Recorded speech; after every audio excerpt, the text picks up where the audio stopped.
Siap. Kabarnya. Dikunci.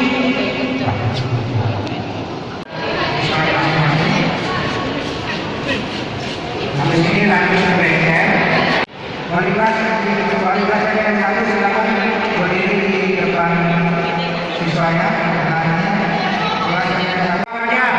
Hati-hati buat dua-duanya. Buat dua-duanya.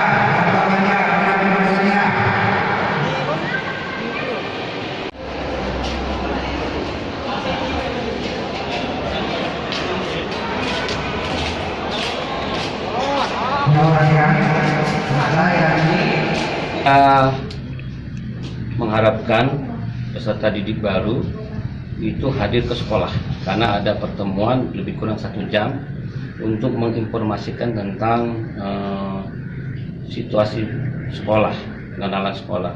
Kemudian kedua, tim IT kita akan menyampaikan tentang bagaimana MPLS daring dan pembelajaran model pembelajaran daring. Pembelajaran jarak jauh. Jadi materi yang hari ini hanya materi itu yang disampaikan lebih kurang 1 jam. Tapi sebelum masuk anak itu kita laksanakan protokol COVID. Mulai dari pengecekan suhu tubuh, kemudian dilanjutkan dengan mereka harus pakai masker, tetap jaga jarak, kemudian cuci tangan. Baru mereka bisa memasuki ruangan. Jangan lupa subscribe, share, komen, dan like ya.